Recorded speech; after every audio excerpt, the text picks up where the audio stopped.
Hello guys and welcome back to the Hostile Takeover channel. And today I'm here with Marek and his WRX Widebody, 342 brake horsepower. That's the one. Wow. So that's quite impressive.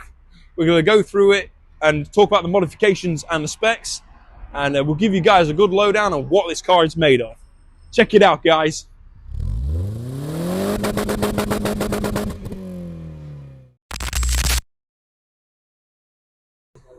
Alright guys, well, we're going to talk about now this beautiful WRX Widebody. Marek, would you like to give us an overview of what specs you've done to it, what you've done to the car itself? Obviously you've got a cage and everything like that. So. Yeah. So, the beginnings, I suppose. This one was bought for Model Rally in 2013. The body kit was actually already on there, but it was fairly standard car, very different to what it is now. And over the years, I built it in track car. Then I realized I'm no good at it, and then now it's a street car again. Mostly use it for events, essentially, invites, events abroad, things like that. And what we got here is essentially WRX. It's not an STI, so it's still a 5-speed gearbox, but it's very, very highly modified WRX essentially. Engine-wise, we got she's pulling 330 brake horsepower. 342. 342. Yeah. Wow, that's so at the minute, it's running TDO5 20G turbo, which is the wrong turbo because it was a BF35, but I blew that one up. So this one's replacement for a bit. Oh, fantastic! Till I figured out what I'm doing power-wise. But power-wise, this is very good for street car essentially. Yeah. I've taken quite a few mods off that were meant to be for the track, like for cooling. Yeah. Because like today, we got no good for it, is it? 0 degrees. Yeah. And halfway here, it was literally under the temperature. Because you can't get too cold, isn't it? Yeah, you can't get up to temperature because everything too cold. That's open. Yeah. Everything on the bonnet's open, so it gets all the cooling it needs. Yeah. So I've taken those mods off, and what we got is 2.5 litre bottom end, made it to 2 litre top. Okay, mate. Essentially, was for more torque, so it's a bit of a hybrid. Front mount intercooler, obviously bigger turbo. Yep. Then we got RCM intake filter. Everything's silicone piped and stuff like that, but that's generally it. And then the other bits are like all the tanks and little things, aluminium. That's just for weight and then longevity. Wow. Bodywork wise, charge speed GT wide body kit.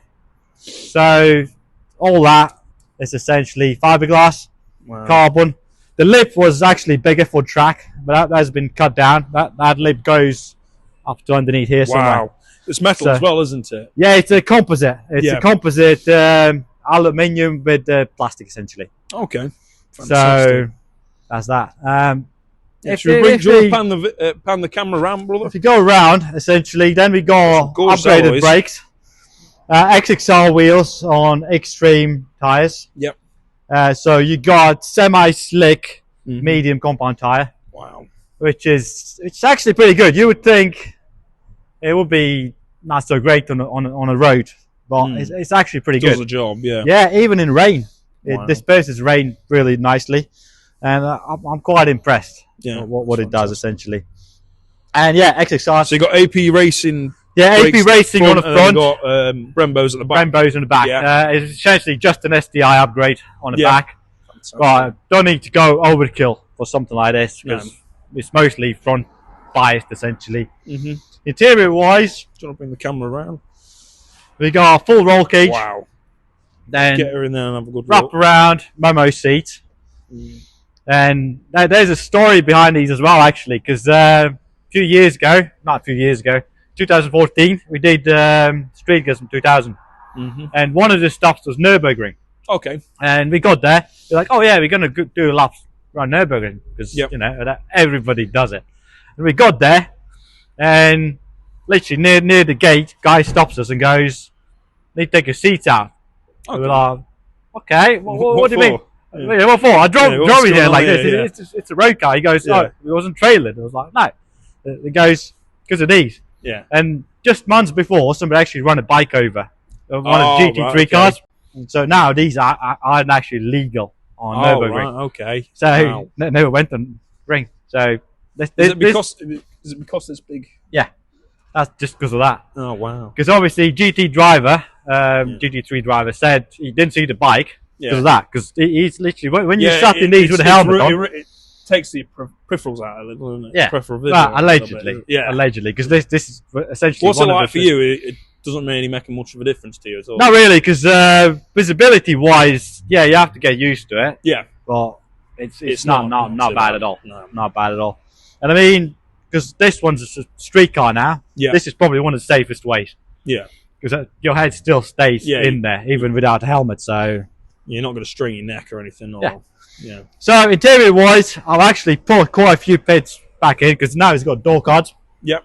Front carpet is in there, and a few more plastics because full blown roll cage as well. Yeah, full blown roll cage. And then you got a flux dash as well, which was one of the mods I did. Just because all the widers and everything's stripped out there, you can't see anything. No. And then at the back, currently you got the rear door welder as well shut, haven't you? So basically a two door now. Right, it would be two door, but it actually isn't. Most people think it is. This one's actually just opening from inside. Oh, you can actually. Oh, wow, you can still open. They actually open, and then you can see the cage. That's fantastic.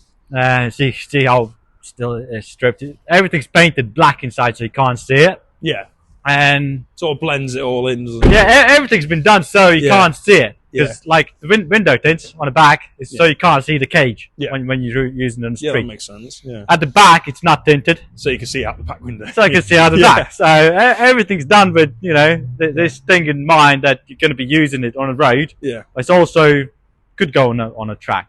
Okay. I mean, it was off the road for the last 5 years. Okay. Sat in the corner of my garage, and beginning of this year, I pulled it out for a job run. And then went to Piston Hill Climb Gumball event. Yeah. Jap Run's basically the Japanese version of the Cannonball Run, essentially, isn't it? Yeah.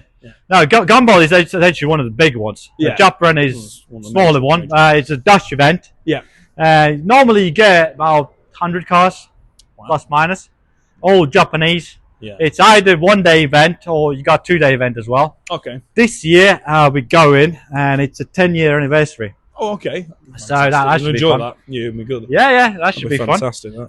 It doesn't cost that much, anyways. The biggest expense essentially. £250, didn't you say? Something 250-ish. In pounds. So biggest expense is essentially getting there and hotels. But it's one of those. It is, yeah. And at the back we obviously got carbon wing. Big wing. Yeah. The big wing, yeah. That's fantastic. And Miltech exhaust with a massive can on the back, essentially. Bring it around. Which makes a nice rumble. I bet it does. Very different to normally what you hear, essentially. You've got a big diffuser as well. Yeah, that's also that proper carbon fibre. Yeah, wow, that's proper carbon fibre, and that's also original charge speed. And nowadays you can't actually get them. No. And as for charge speed cars, I know there's 3 of these in the UK. Wow. With the kit. There's a 4th one. Somebody imported it, but it's just a shell now. Oh, so right. It's stripped for a bit. So it's quite a rare kit. She'd own a car then, isn't she? Yeah. Well, yeah. And obviously how it's painted is not your normal Subaru. Yeah. That's about it in a gist, that's really. Fantastic. Can we have a quick listen to her? Can we start her up and have a quick listen? Absolutely. If I got the key. Also, you were part of Team Weedy, if that's correct. Which is Team Weedy, their YouTube channel. Yeah.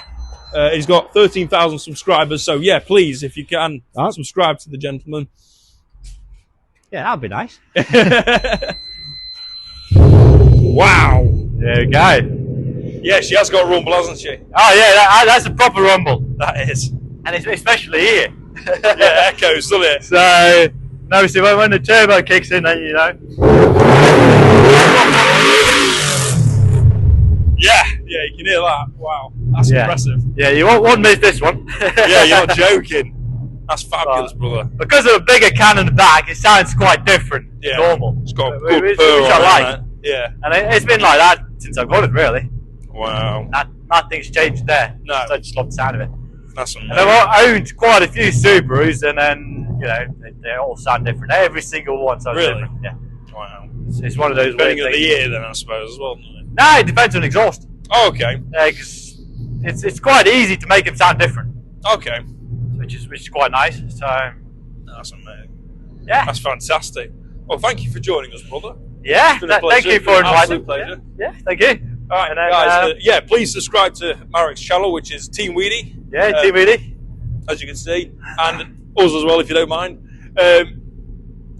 Like I say, like, subscribe, and give us click the notifications bell, and yeah, all the best. And thank you very much, Hostile. Take care. Bye, guys.